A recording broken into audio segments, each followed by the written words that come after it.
Assalamualaikum warahmatullahi wabarakatuh. Perkenalkan, nama saya Rifat Aziz Mahfud. Saya dari kelas M dengan NIM 245050 10711111161 dengan nomor absen 38. Jadi saya di sini presentasi UAS Sosped.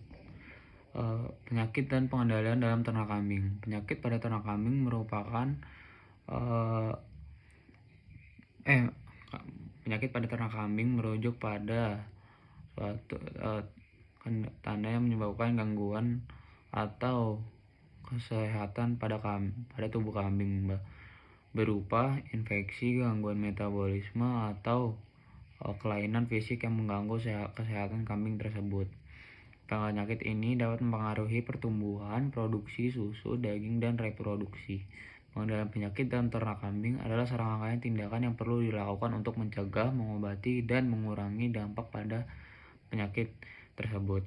Pengendalian ini mencakup berbagai aspek, mulai dari pencegahan dan pengobatan pada kambing yang terinfeksi. Terus fungsi lembaga, Kementerian Pertanian dan Dinas Peternakan membantu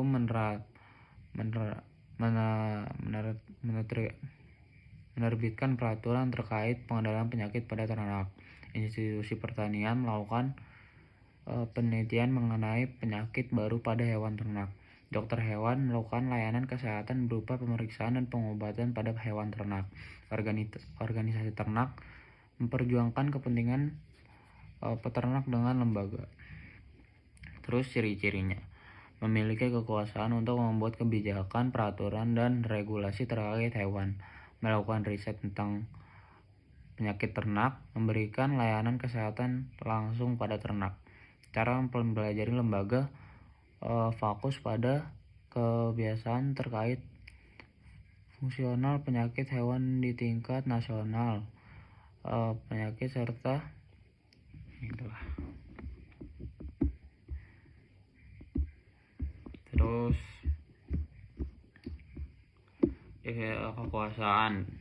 kekuasaan dapat diberikan sebagai kelompok atau otoritas memiliki oleh individu atau kelompok untuk mempengaruhi, mengendalikan, atau mengarahkan tindakan orang lain dengan keinginan tujuan tertentu. Kekuasaan seringkali terkait dengan kontrol atau sumber daya, keputusan, atau kebijakan yang dapat mempengaruhi kehidupan orang lain. Dimensi kekuasaan memiliki beberapa dimensi kekuatan sumber, dibagi menjadi 3 jenis utama, yaitu kekuasaan sumber daya, kekuasaan keputusan, kekuasaan legitimasi. Terus anggota pengikut sumber kekuasaan dapat berasal dari hubungan interpersonal, kesepakatan, atau ketergantungan pada pemimpin. Anggota memiliki melalui memberikan dukungan atau mempengaruhi keputusan.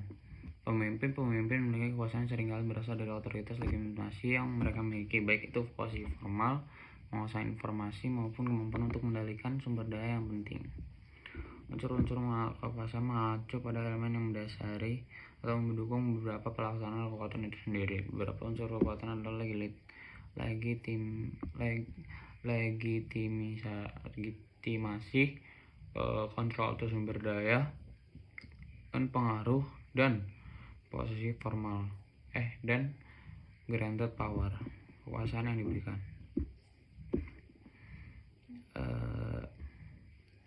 Terus petahan kekuasaan melibatkan gabungan strategi yang mencakup pengelolaan sumber daya, aliansi politik, legitimasi, dan responsif terhadap perubahan. Pemimpin yang sukses dalam pertahanan kekuasaan biasanya mampu menjaga keseimbangan antara kekuasaan formal dan informal. Bentuk-bentuk wewenang organisasi ternak. Organisasi ternak, wewenang manajerial. Pemimpin organisasi ternak seperti pengelola, manajer peternak memiliki wewenang untuk membuat keputusan terkait operasional seperti pengelolaan pakan, pemeliharaan ternak, dan penjadwalan kegiatan. Terus dokter hewan memiliki wewenang klinis, kewenangan untuk mendiagnosis penyakit, memberikan pengobatan, dan merawat hewan yang sakit. Mereka juga dapat merasakan obat-obat atau melakukan tindakan medis tertentu seperti vaksinasi atau operasi. Lalu ada institusi pertanian. Wewenang akademik, pimpinan fakultas atau program studi di institusi pertanian memiliki wewenang untuk mengelola kegiatan akademik, termasuk penetapan kurikulum, penentuan mata kuliah, dan pengawasan terhadap kualitas pendidikan. Dosen dan tenaga pengajar memiliki wewenang untuk memberikan pengetahuan dan bimbingan akademik kepada mahasiswa.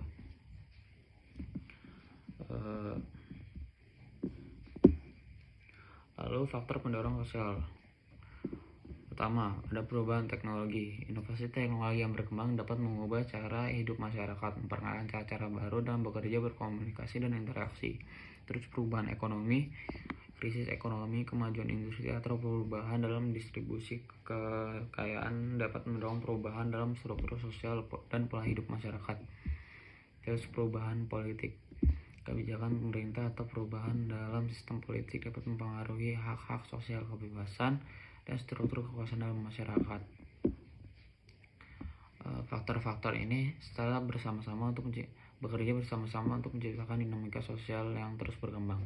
Terus ada faktor penghambat sosial, yaitu tradisi dan kebiasaan lama. Kebiasaan atau tradisi yang sudah berlangsung lama dapat menghambat perubahan. Terus ada ketimpangan ekonomi, ketidaksetaraan dalam distribusi sumber daya dan kekayaan dapat memperburuk ketegangan sosial dan menghambat akses terhadap peluang pendidikan, pekerjaan, atau kesehatan bagi sebagian besar masyarakat. Terus struktur sosial yang kaku, hierarki sosial atau stratifikasi yang sangat kaku.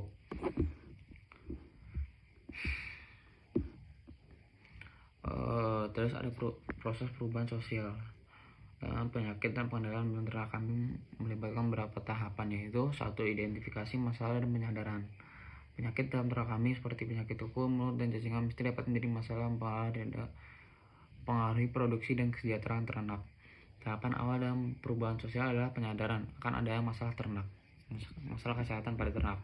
Lalu yang kedua, pengenalan teknologi dan pendekatan baru. Pengenalan metode pengendalian penyakit melalui vaksinasi, pengobatan medis, perawatan kebersihan kandang, serta pengolahan pakan yang lebih baik. Lalu ada yang ketiga, itu penerimaan dan perubahan sikap. Proses penerimaan terhadap perubahan dalam pengolahan kesehatan ternak dapat dimulai setelah ternak menyadari manfaatnya, seperti pengurangan kerugian akibat penyakit atau peningkatan produktivitas. 4. Implementasi praktik baru. Peternak mulai mengimplementasikan teknik baru dalam pengolahan kesehatan ternak, seperti rutinitas vaksin, penggunaan obat cacing, pemantauan kesehatan secara teratur, serta pemilihan lingkungan kandang yang lebih higienis. Lalu yang kelima, itu ada evaluasi dan penyebaran pengalaman. Setelah menerapkan perubahan, peternak melakukan evaluasi. Terus institusionalisasi dan pembaruan kebijakan.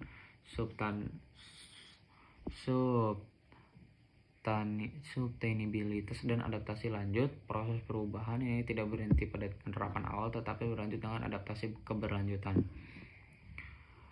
Terus perubahan sosial ini mencerminkan bagaimana masyarakat beradaptasi, berkembang, dan menanggapi berbagai faktor internal dan eksternal yang mempengaruhi kehidupan mereka.